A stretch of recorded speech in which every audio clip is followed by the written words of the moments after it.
Autre enjeu, vous le savez bien, préserver les ressources, atténuer les conséquences économiques du cancer. Il y a un certain nombre de mesures probablement insuffisantes, mais c'est déjà un premier pas.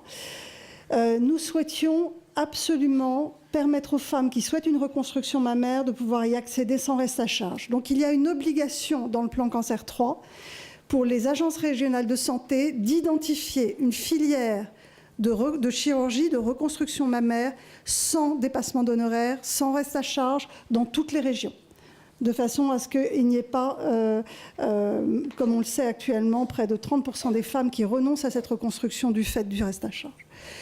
Il y a également des réductions prévues de reste à charge pour les prothèses externes, capillaires et mammaires, avec une augmentation du forfait qui est prévue par la direction de la sécurité sociale. Donc le forfait va être élargi, ce qui permettra d'acheter plus facilement ces prothèses. Nous allons mobiliser l'Observatoire des pratiques tarifaires pour l'analyse des dépassements d'honoraires dans le champ du cancer. Il est vrai que c'est quelque chose de très français. C'est lié à notre système de soins, c'est lié au fait que plus de 50% des praticiens en cancérologie pratiquent dans le privé. Ce n'est pas le cas de tous les pays. En Allemagne, par exemple, la prise en charge du cancer se fait 100% en secteur public. Donc nous avons cette spécificité nationale sur laquelle nous devons travailler.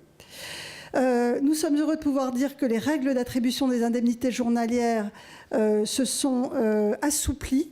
Et donc, ça permet maintenant aux personnes qui travaillaient à temps partiel, et notamment les femmes, d'accéder à ces indemnités journalières alors qu'elles ne pouvaient pas, puisque ça ne s'adressait auparavant qu'aux personnes qui travaillaient à temps plein.